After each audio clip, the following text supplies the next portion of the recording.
There's a saying that if a puddle is big enough to hold a gator, it probably does. Once on the endangered species list, the alligator population swelled to the point that state officials launched a permitted gator hunt to thin the number of reptiles. That topic is the jumping off point for a Daily News multimedia report. Here's reporter Patrick Riley and photojournalist Dorothy Edwards, who went behind the scenes in Gator Country. Thanks, Amy. Yeah, so it kind of started as an idea from the visual aspect of it, where we wanted to go on an alligator hunt and see what it looked like and what it meant, and we brought on Patrick to write about it.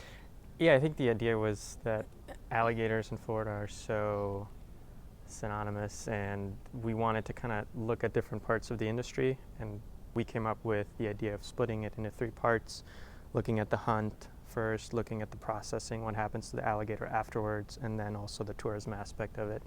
So when we went out on the hunt, I had no idea what to expect, and it's pitch black. You go at night and you're in this tiny, tiny boat, and alligators are everywhere. So they shine a light out and you see the alligator eyes pop up over the water, and it's amazing. The stars are really bright, and then when they creep up on an alligator, they shoot at it, reel it in, kill it, and it's on the boat, and it's on this tiny boat.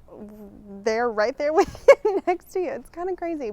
One over there or one over there, whichever way you want to go.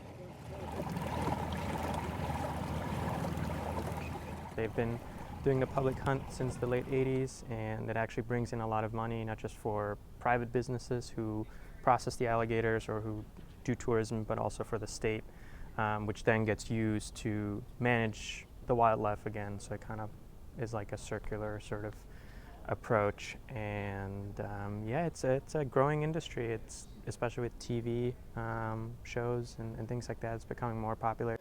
Still a little early, but I guess we'll start moving, huh? I think in terms of just putting it in perspective a little bit, there's estimated to be about 1.3 million alligators in Florida currently, and last year during the public hunt, which runs about 2.5 months, they killed 16,700 alligators. So it's just a very small fraction, at least in the public hunt. And then obviously you have things like nuisance trappers too, who deal with other alligators. But there's a very solid population, I would say, right now.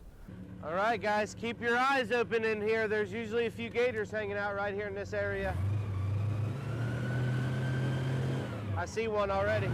Go to naplesnews.com and you will have a whole package to look at the hunt and the processing and the tourism aspect of it, with lots of pictures and video and great storytelling.